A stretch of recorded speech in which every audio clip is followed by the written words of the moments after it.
This podcast is proud to be part of the TalkSport Fan Network. TalkSport. Powered by fans.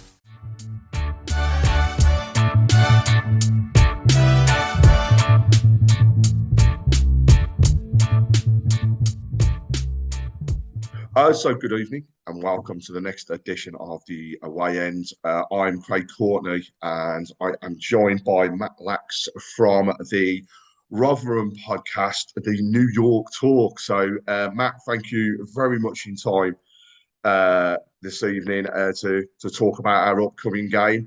Tell us a little bit about your podcast, yourself, your involvements, and then we'll go on to the game. Yeah, I started the podcast. It's probably coming up 5 years now, just before COVID. There is no other Rotherham United podcasts around, so we thought we might as well do all we do is with the group. We'll talk about it anyway, so we may as well record it, and then it's kind of built up over the last couple of years. We do the twice a week podcast, generally like a preview and a review show, depending on how many games they've played, and then we do like an instant reaction outside the stadium. We then put on YouTube in the evening after, so there's a bit more emotion involved in that one because we're either really happy or really angry or whatever the case may be. But yeah, it's been good. It's good fun. It's always fun talking about your own club, isn't it? And doing these things as well, coming you guys, it's just good fun. It's brilliant. Honestly, I love it. Just recently done the Wrexham one, and when you guys get to play them, I highly recommend a podcast with them because they're just the chap was absolutely brilliant and spoke obviously so fondly of his club, but the story behind them and where they are now is just it's you can tell there's a documentary behind it, and it's you know what I mean. It's only going to continue. So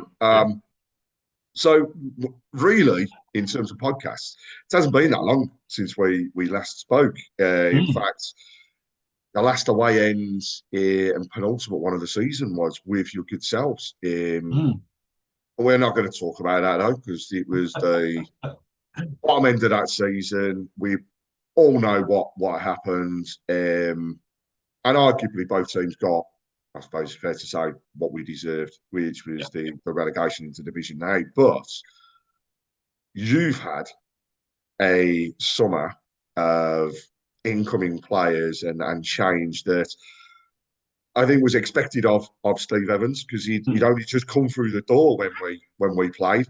First game, I think, yeah. That's right, yeah, his first game. So, he set his stall out during that. Probably the worst game I have seen Birmingham play in a very, very, very long time, and I'm so glad that we don't have to watch that drivel again. When we had an opportunity to get ourselves out of trouble, we didn't. We just sat back and thought, forget this. Yeah, we'll be fine. Wrong. So we both ended up relegated. We've gone into Division 1 with both clubs, it's fair to say, high expectations. And a summer overall for both of us. Tell us a little bit about what Steve Evans has done since you have been relegated. What's the difference, I guess, now between where you were at that point in time and where you are now? And I know it's early in the season, but what is the key difference? At the minute, so when the season ended, there was a bit of positivity because we got moving transfers so quick. We signed a player within like a week of the season being finished. And that was the benefit. One of the only benefits of being so bad that you got relegated in April is that you can plan really, really early. So the plan's all in place. We signed something like 7 or 8 players by the end of May, which again most clubs haven't signed anybody. So it was really exciting. Some of the caliber of some of the players we signed were really good. Chancellor Clark-Harris, for example. Yep. Shane Sean Raggett and Joe Rafferty, who just won the league with Portsmouth last season. Some really, really good players. It slowed down a bit. We've signed I think 14 in total. Only 1 in August though, so it really did kind of slow down. But going into the season, there was a lot of positivity because there always is. Especially when you come down, you expect to at least start winning games and picking up points, this, that, and the other. But we got brought back down to earth with an absolute bang with a 1-0 loss away at Exeter, which was deserved. It wasn't one of those games where we played well. We completely deserved to lose. We've only won 1 game so far, and that was against Huddersfield. Ironically, we played 2 challengers of promotion. We'd say it's Huddersfield and Charlton, and we've drawn Charlton, beat Huddersfield.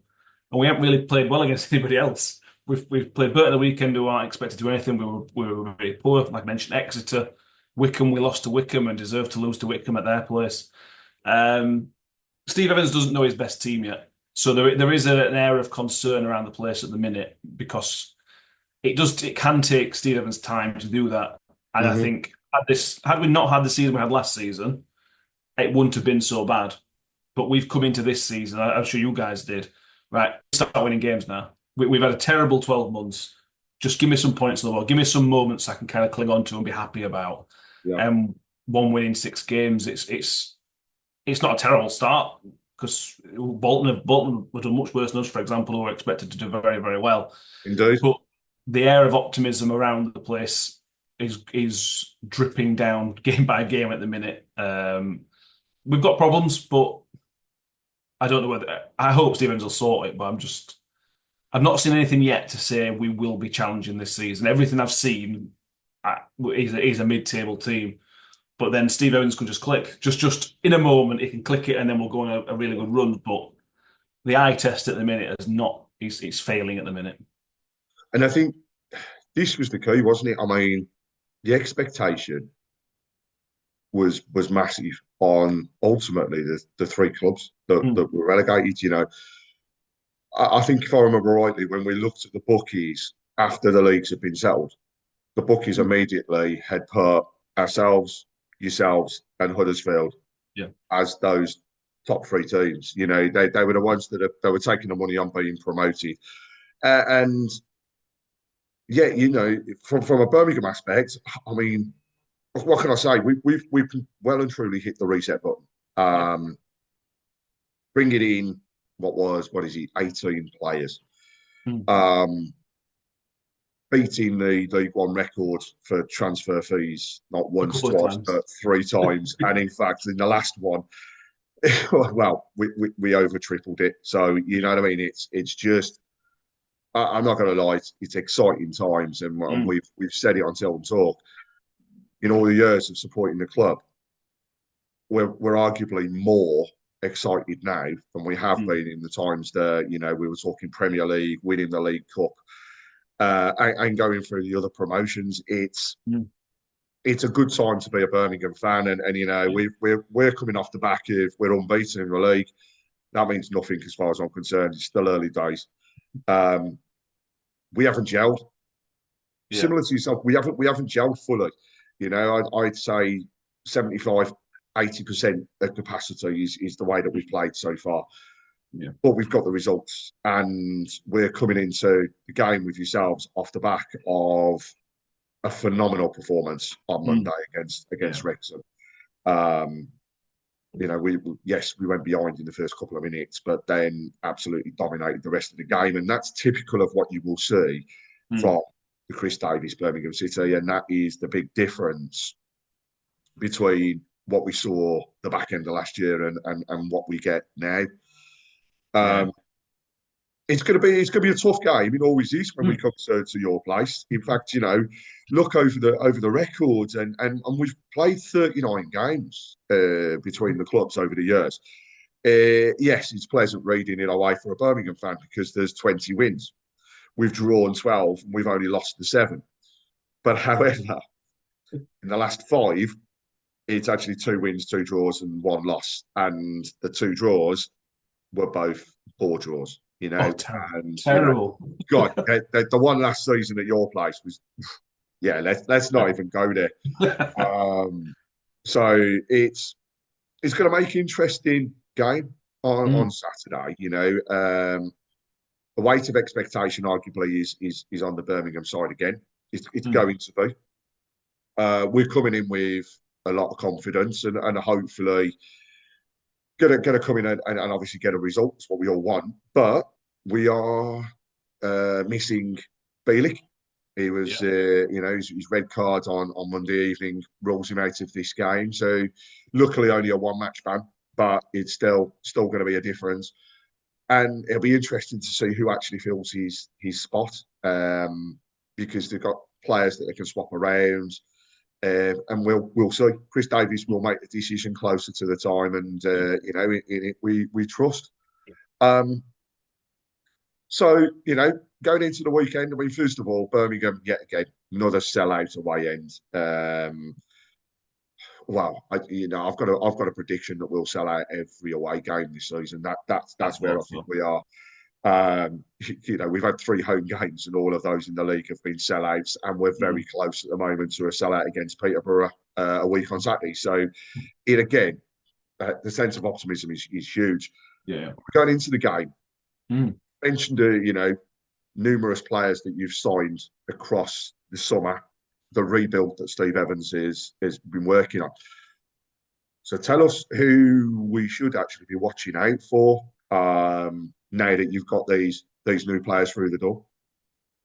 There's only really one player that's kind of stood out. Well, maybe two. Malik Wilkes is the real standout. He signed on loan from Sheffield Wednesday. He's one of those players that feels like he's been around forever, but he's still only 25. He's still a really, really good age. But for this level, he is very, very good. He's strong. He's so strong. You can't knock him off the ball, but he's quick. His close control's really, really good. He can put a cross in. He can score a goal. He ticks loads and loads of boxes. He is a winger, but we're playing him as a 10. We've got some issues with formation at the minute. We're playing his best winger centrally, as you do. But he's a constant threat. Although he is a winger, the central role does help because he can then float out wide and isolate a fullback on either side. So he has been very, very good. He scored against Huddersfield, scored a winner against Huddersfield, and could have scored a late winner against Burton as well. Is just a constant threat. When we're in possession, is a constant threat. The other one is Sam Nombe, who is a striker. We paid £1 million from last year, which is still a club record. He hasn't scored yet, but he is somebody you'll notice because he will put pressure on with the way you're going to play, kind of playing out from the back. Nombe is going to be the one that's, I suspect, tasked with putting the pressure on and trying to create that mistake that will happen. He's the kind of player we like. Run and run and run and run and run. He is a good, really good player. He just kind of hasn't found the back of the net yet. And you should always be wary of Johnson Clark-Harris. He's not been great this season, but he's got 2 goals already. And if you're playing in League One and Johnson Clark-Harris is playing, you need to watch out for him because he can be rubbish for 89 minutes, but that 1 minute he will just find that little bit of space and will score that goal. So those are the key players. There hasn't been much to shout about, so there's not many other players that are worth kind of giving too much praise to at the minutes, but hopefully that'll change on Saturday. I mean, so you've mentioned that about the players to watch out for, but what's the tendency in terms of formation this year? How do you set up, or is it one of those where actually Steve Evans decides just before kickoff how he's gonna set up his team, and then ultimately, what would you class as your weak spot? So our formation is a kind of a 4-3-1-2, sort of, which doesn't work for us. We're desperate for width, and Steve Evans won't play with width. We started the season originally with a 3-5-2-ish, and it was terrible. It was really, really bad. Just for one reason or another, it just didn't work. And bear in mind, we played all pre-season that way. You've got to then change it. So it's roughly a 4-3-1-2, very narrow. The three in the middle are proper central midfielders who don't kind of go out wide. It's then down to Wilkes to kind of just find a bit of space. Nombe does what we're running now, and then Clark-Harris kind of just stands in the middle and kind of waits for service, really. There's not much mobility from Johnson Clark-Harris. We're desperate as fans to get the width out there because Wilkes is a winger. He's a really good winger.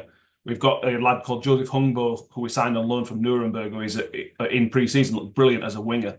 So we've got 2 ready-made wingers, but we just don't play them. So that will be interesting to see if he does change it, see if he kind of bows under a little bit of pressure because it isn't working at the minute in the current formation. Do you see that as a downside? Do you see that as being, well, we use the word weakness because every team's got a weakness. But do you think that is the weakness that you've got at the moment? Is that Steve Evans will not play out wide, but you've got the players to do it? And then does that mean that that's where the teams ultimately are attacking you? Basically, yeah. We're really we're just there's nobody out wide, and it definitely is a weakness. And and you can tell from the change in the formation from game 1 to the rest is that the players don't really look like they know what they're doing in terms of the system. Now these players are good players, so I think their quality is bringing them over the line to get a point against Burton and point against Bristol Rovers. I think the quality of the players is what's bringing them over. We've talked a lot on our podcast this season about we watch the game and we can't understand fully what we're actually doing. The Yeah. players can look a little bit lost in certain places, and the substitutions it brings on are just completely mad. Um, yeah, it's a real weakness that we're not organised. You expect a Steve Evans team is right. They're organised, they're direct, and they play out wide, crossing They the were always box. up for the fight. I mean, that's the one thing Yeah, I would say is every time he's been up against us, you've had a team that battles, and yeah, even that game at the back end of last season, mm. we were two very poor sides. Oh, Ultimately that's the reason we got relegated. We were the mm. worst teams, but it was one of those games where yes, it was his first one in charge. You knew he was going to set the stall out and just want to Mm. shut up shop. But actually, there was nothing else No, from either team on the day. I'm mm. hoping, obviously, we'll see a difference this coming game because the one thing I can say about Birmingham is we are now a front foot on the Yeah, press type of team. It's Davis's way. He mm. likes the high press, and we've arguably, the players that we've signed and the strike force that we've got now, we Mm. should score goals. I Of mean, course you do. Yeah. getting first of all May, Mm. and he started the season on absolute fire. I mean, Mm. everything he touched literally was turning to gold. And he is learning a different way now that we've got Stansfield in the team as well. And actually, Well, the one thing we saw on Monday is they're interlocking, they're overlapping. There is for me, still a big learning curve for the pair mm. of them. Yeah, yeah, Um, but, our equaliser against Wrexham came because Alfie May got to the edge of the box and let one go. And it was a mm. powerful shot. It was Yeah. parried by the keeper. Stansfield puts it away. And then when you look at the rest of the game, whilst he hasn't scored the goals, his movement is just opening up space for others to go into. And it's interesting that you talk about the fact of not having the width because we're actually, for the first time in a long time, playing with natural wingers. And it's really nice to see. Yeah. Hampson is still to show his true potential. But Mm. when he gets the ball, the way he runs at players, he's not afraid to take on anybody. Yeah. Is one, I suppose, downside for me at the moment is when he has an opportunity to whip a ball in first time, he doesn't. And I Mm. just wish he would just, kind of have a go, get past the player, whip in a ball, because whether it's across the floor or in the air, we've got the potential. The Mm. midfield this year is completely different. I mean, Awata and Pake on Monday were just Mm. unreal. It was an absolute beauty to see they controlled everything through the midfield. Yeah. And then you've got Williamson, who he is the workhorse, he is the power man. Mm. And not only does he get himself forwards, but he's not afraid to put his foot in and get the tackles. Yeah. So it's going to make for a good one. And then, Mm. as much as you might not want to hear this, we've also got the two fullbacks who are not afraid to bomb forward and whipping a ball. Our second Yeah. goal on against Wrexham was Oh, from a Cochrane cross, which what a cross. Beckham was in the stadium watching the game. He'd have been proud of it himself. So Yeah. it's just it's just such a difference, Mm. and the weight of expectation is on their shoulders. Though Yeah, absolutely. everybody wants to beat Birmingham. Nobody will say that they don't. It's the FA Cup final for everybody when we play, whether that's home or away, Mm. and we've got to continue to go on the run Mm. that we're on at the moment. So it's got the making of a great game. It really does. Let's just hope we don't get the dull and boring 0-0 that we had last year.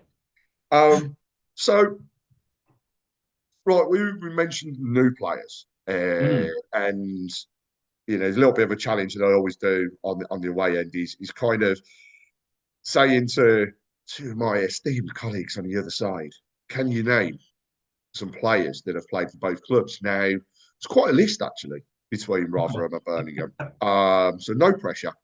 But, can you name 5 that have turned out for both clubs? And that can be permanent moves, loan moves, whichever it is. But can you name 5 players that have represented both clubs? Probably not. But yeah, we'll give it everyone. Here's the challenge. Cohen Bramall's the easy one because he's still Yep. here. Then I've struggled after that, to be honest. Did Curtis Woodhouse play for you guys? He did indeed. Yes. Did David Stockdale play for you guys? He did indeed. He was our goalkeeper when we went through the season where we thought we was going to do everything, and good old Harry Redknapp was in charge. He spent shed loads of money, and then we fought relegation. Surprise, surprise. Yeah. You're thinking you weren't going to get any. You've got 3 straight off there. I know. I think that's where I've got that. I can't think of any of the players because they don't. It's generally come to us after you. It's rarely it's the other way around.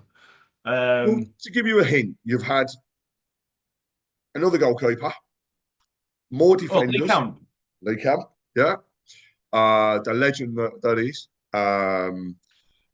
You've also had many defenders that have crossed the divide as such, midfielders and a couple of strikers. So I'll give you a couple of minutes just to think of some of us. I can't think of anybody else that we would have had. Certainly recently. There must be. There's one player who actually... Wes Hardy. Yes. I was about to say he'd signed straight away from Birmingham for your good selves. Should have got that. Let's give you some initials for some of the others then. So there's one particular person, he only turned out a couple of times for Birmingham, and arguably for me, the worst defender that we have seen at the club, despite the fact that he actually came from Man United. So that might help you out with the position. First initial T. No. Surname begins with a B. TV. No, I don't ring a bell, that one. Put you out your misery, Tyler Blackett. Oh, Tyler Blackett. He was good for us last year. Until he tore his This is the thing, right? So when I also right when he turned out for Birmingham, I mean, he was a youngster. And there really was a massive weight of expectation on his shoulders when he came in. And he had an absolute nightmare. And I don't think he started again for us. He come off the bench a couple of times, but terrible. You've mentioned Wes Harding, so I'll go through the others that were there. We've mentioned Tyler Blackett, Cohen Bramall, Lee Camp, David Stockdale. So another defender, Stephen Kelly, represented both clubs. We've also got midfielders, and some good names here. So Shane Ferguson. Oh, I didn't know who you were, guys. That left foot of Shane Ferguson was brilliant. He came to Birmingham on loan from Newcastle, and then I think if I remember rightly, he signed for, I think it was Millwall, and then he went from Millwall to yourself, if I remember rightly. Yeah. So you had Tom Adeyemi as well, Andrew Shinnie, again, both had opportunities at Birmingham and never really took off, which is a shame. Matty Derbyshire. Where you are, guys. Again, only on loan with us, and really didn't get too much of a look in. From up in Scotland, Mark Birchall. Throwback, yeah. Wes Thomas as well, representing both clubs. He's a Steve Evans sign. He did well in League One for us. He did briefly. You've mentioned Curtis Woodhouse, and the last 2 that I've got. So one is going way back in the days, but Greg Alford. Obviously represented both clubs, and finally Will Grigg as well. Oh, right, okay. So we have had quite a few names that have overlapped. Yeah. So okay, we're coming up to the game. It's still early in the season. Both teams arguably still gelling. I don't think there's one team that we can honestly say is at 100%. And you don't normally see it until after the final international break of the year anyhow. So we're going into the game. what do you think it'll end up being in terms of a result? And what does your head say and what does your heart say for a score? There's concern among fans, bear in mind, particularly your second half against Wrexham, that this could be a really, really tough afternoon for us. Bear in mind what we said about our formation and how things are not settled, and you guys aren't settled fully, but you're still performing like that. There's a bit of a concern. I think I can't see past a Birmingham win.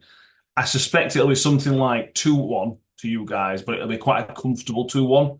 I think it'll be a 2-1 where you control the game and we hit you on the break maybe, or something like that. It'll be as a comfortable 2-1 as you'll see. Having said that, it'd be classic Steve Evans to turn up and beat you. It just in fairness to him, he does get his teams up for the bigger games. So when Huddersfield came and it was a full house, the team were up for it. And it'll be the same. You guys, your away following is amazing. Always one of the best away crowds at New York Stadium. So the atmosphere will be great. And Steve Evans can thrive off it. He can feed off it and feed into the players a little bit. So I'm certainly not writing us off. But I am concerned if we play like we did last week against Burton, it's a done deal. You've won the game. And it will not be a nice atmosphere for mine. If you end up winning comfortably by 3-4-1 or 3-4-0, something like that, then the atmosphere I say will get pretty toxic. But I suspect it'll be relatively close, but you'll still be pretty comfortable at 2-1. I think. I mean, I'm taking it off what we've seen so far this season. So when I look at our away games, the thing that stood out is possession. And then when they're in possession, the fact that when we're moving forwards, we look dangerous from every angle. Yes, we've got the Stansfield and Alfie May strike force, but they're in their early doors. They're still learning how to play off each other. Yeah. The one thing that I think will happen, and is potentially the big difference this time, is if they're fed the right ball, then both of them can finish. And this is the key. We are yet to see them both on the score sheet in the same game, but we've seen them both score goals that have been, you just wouldn't think they would come in and then off they go. So going into the game, yes, I'm positive. I can't say I'm not going to. We're on a mega high at this present moment, but this league, despite what everybody says, is still tough. And it's actually it is a really good overall league in terms of the standard of play that we've seen so far. So it's going to be tight to start off with. We will come. We will attack. Yeah. We will, be open at times, and that's one thing I'm not afraid to say is, the way that we play and the style and that front press that we do put on teams does open us up, so people can come and attack us. It's a case of you getting through our midfield. If you get through the midfield, you might have an opportunity. But with the way that is and the way it's set up at the moment, it'll be a struggle for most teams to get through it. And what I would say is, I don't think you'd pass your way through it. It's going to be more of get a ball over the top and lump it forward and see what happens. We've got Peacock Farrell in goal, who is prone to a mistake, but he's still young. He was Monday. He's not solely to blame. I still think that ultimately there was a little bit of a foul involved there in terms of the way that he was knocked down, but he also was pretty weak when he went up in the air for that ball. So, there's going to be concern over that. But where my head says at the moment, and I'll go with the prediction that I've made on our show as well, which is I think we'll have a comfortable 2-0 win. However, I wouldn't write off conceding. We due a clean sheet. Yeah, I know you are. We are due a clean sheet, but we are leaking the odd goals. And hopefully it'll make to be another good game. And like I say, you don't want to. I don't want to see any team suffering. I want to see everybody doing as well as they possibly can. But also, I'm not going to hide the fact that at some point or other, there's going to be a team that takes an absolute tonking off Birmingham, and it hasn't happened for years. It's got to come, I believe, this season at some point. God, everybody would love it to be this week, but I don't think it will be. So I'll stick with me 2-0.